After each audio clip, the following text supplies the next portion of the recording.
Hi, I'm Scott. Welcome to Synth Stuff. I've got a few product-related questions that people have asked me in the video comments.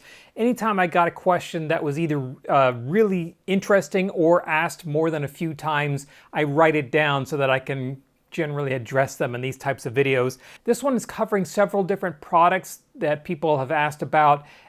Those products may or may not be on sale for Black Friday, who knows, but I will cover them and tell you what made me select them and how I use them. Coming up next.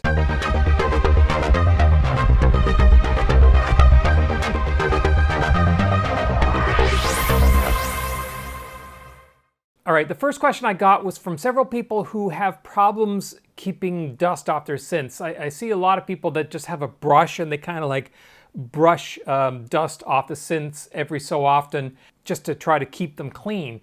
And in a house like mine where you have central air, it does tend to blow dust around and you do get a coating of dust on absolutely everything. Even when you have filters and filtration systems, everything, if you have people living in the house, you're gonna have dust.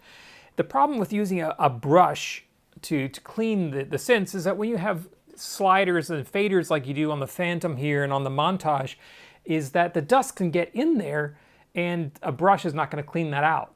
So because I do have this significant problem with dust here, let me explain how I deal with it. So all I do is this. All these are dust covers from two different manufacturers. The black ones are Gator and the silver ones are Maloney Stage Gear. Now some of these, like the ones from Maloney Stage Gear that I put on the 37 key synths, these are actually meant for pedal boards, but they're the right size for 37 key synths, and I haven't really found a different cover that really fits them very well. That's stretchy, but it works. These are from Gator, and they're kind of neoprene, so they're stretchy, and they have an elastic drawstring on the bottom, so you can adjust the tightness for smaller synths. So you can kind of cinch it up on the bottom to make the synths smaller, or to make the cover smaller, and so that they will fit and not fall off. And for larger synths like the Montage, because they are stretchy, you can just kind of pull them out and stretch it around, and they work really well at keeping the dust off. I'll put links to both of these in the description of this video, and if you saw my touch light here, I've got these all over the place as well, and they go up and down and dim, and I'll put a link to these too. The next question I had was regarding USB cables. Some people who saw my studio videos where I was setting up this new studio noticed that I was using USB to connect to several of the synths instead of MIDI.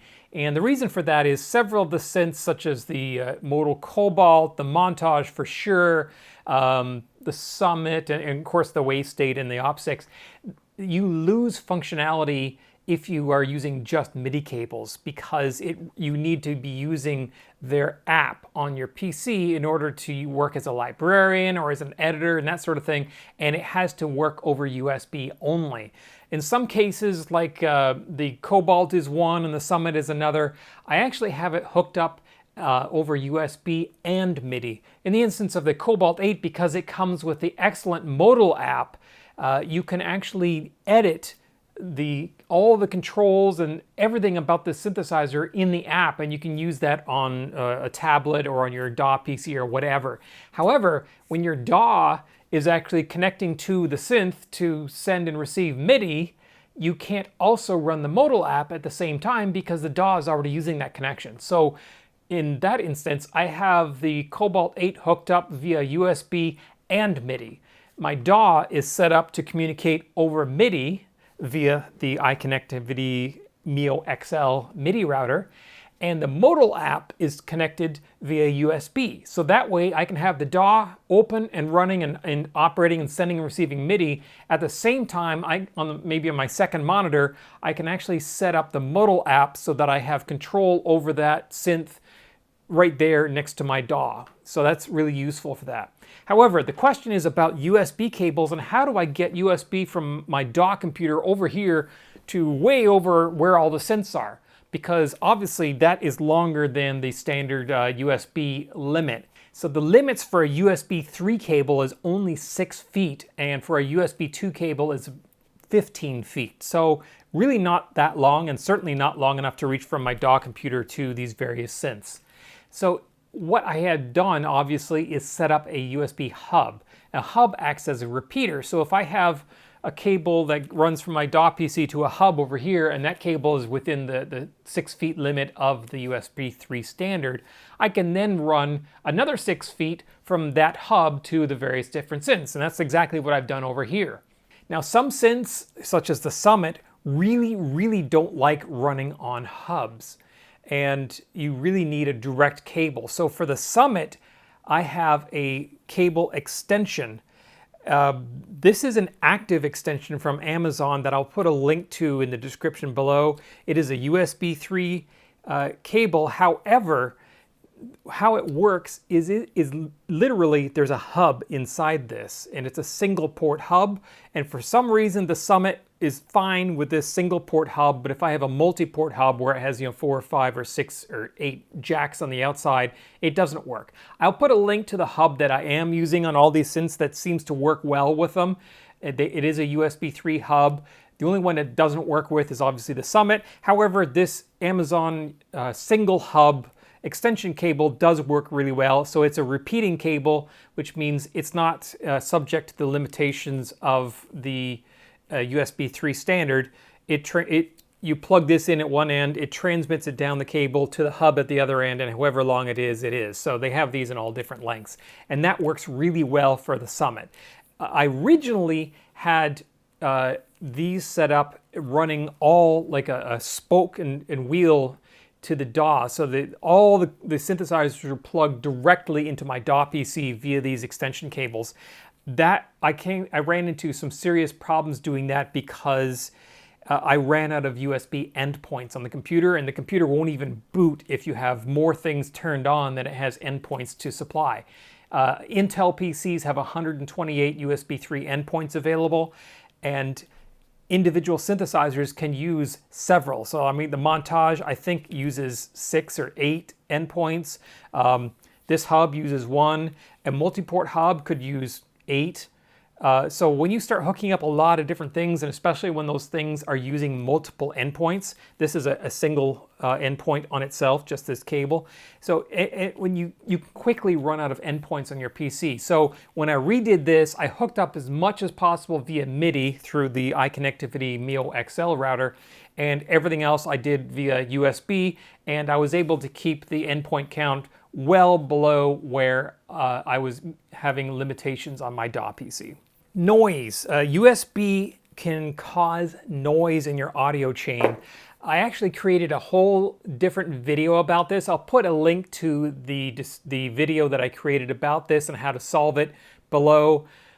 Basically, if you have a synthesizer that is hooked up to your DAW via USB, as well, you also have it hooked up as audio to whatever you're using as your audio interface. In this case, it's my X32 mixer.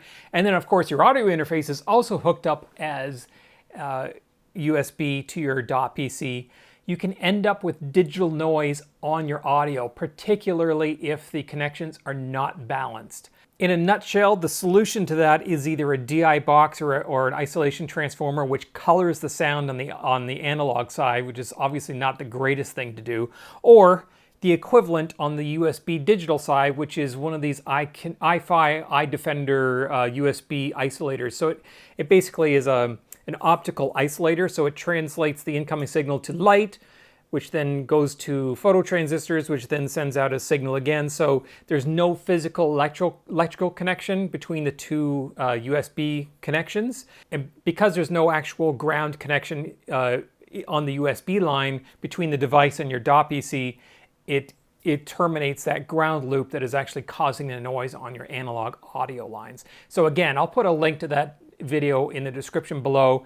If you have noise on your audio system that disappears when you disconnect the USB from your synthesizer, this is your solution. Go watch that video. I had several people ask me about light shows like you're seeing on this one.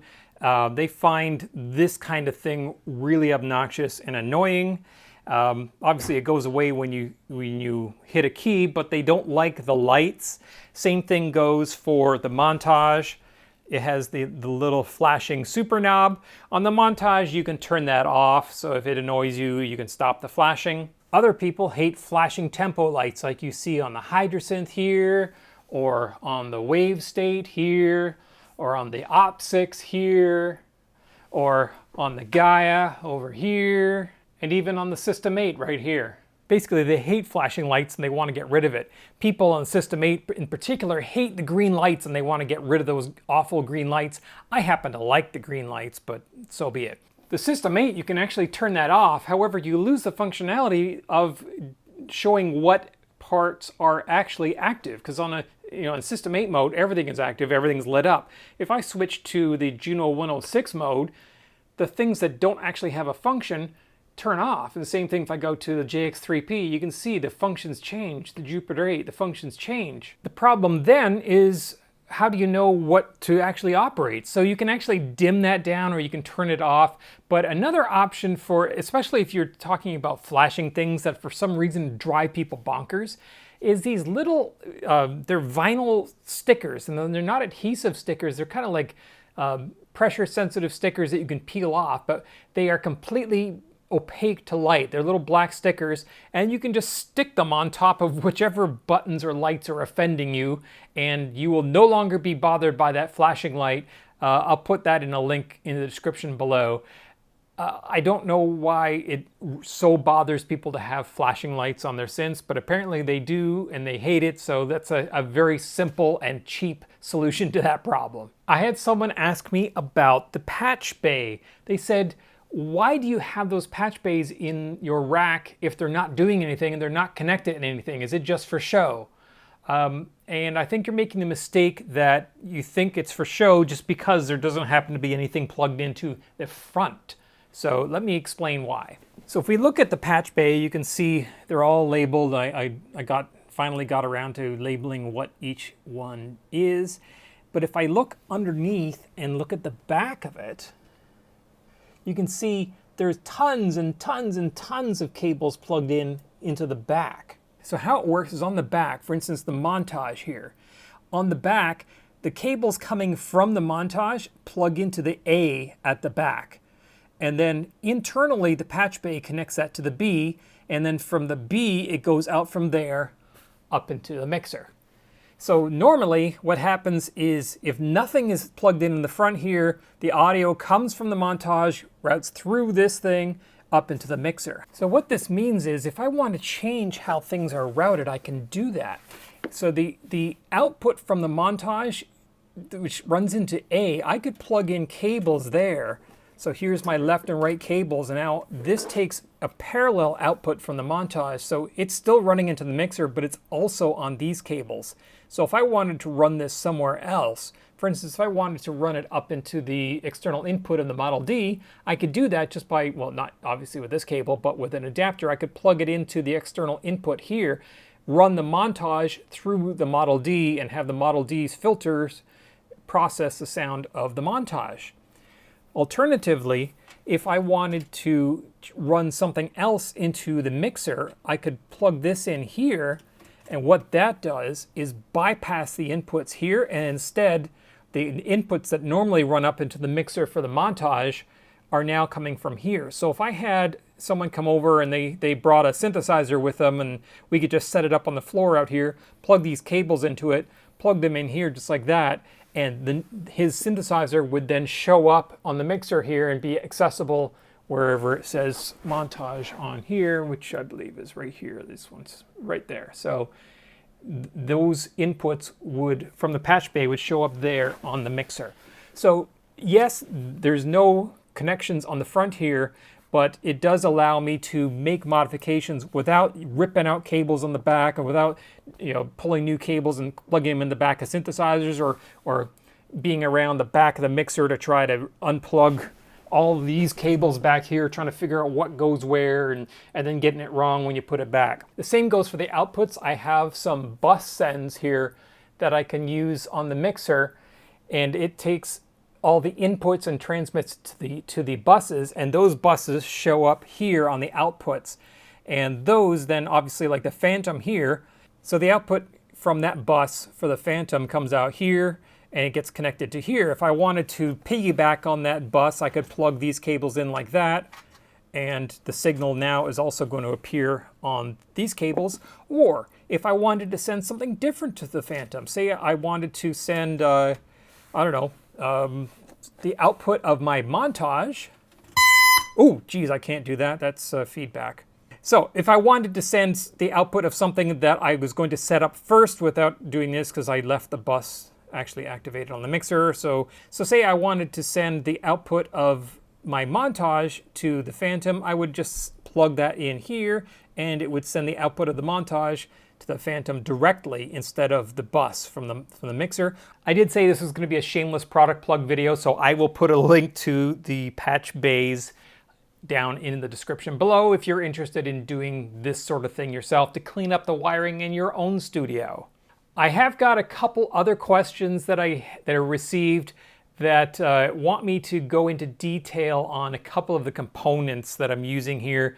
Those are going to require videos all by themselves, because in order to go in depth enough to really explain those things, it's going to take quite a while. So it's a little bit outside the scope of this video, but thank you for asking those questions. I will get to them, and you will be seeing videos on those soon. If you do have any questions about my studio or anything at all you see here, just like others have done, leave them in the comments section below, because I do read all those questions, and when I get good ones like that, I write them down so that I can make sure that I answer them on future videos. If you do like what you saw, please click like, subscribe, click the little bell. You get notified every time we post a video, and it really helps us out.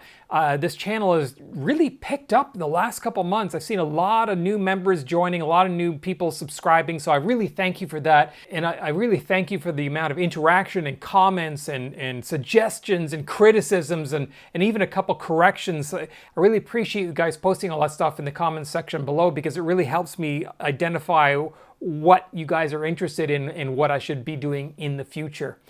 We will be having more sound design videos. Apparently you guys love that one, so I'm going to do at least a few more of those. And of course we'll be talking about gear and synths, and of course we've got the restorations coming up soon of the Juno 106 and the Poly 6.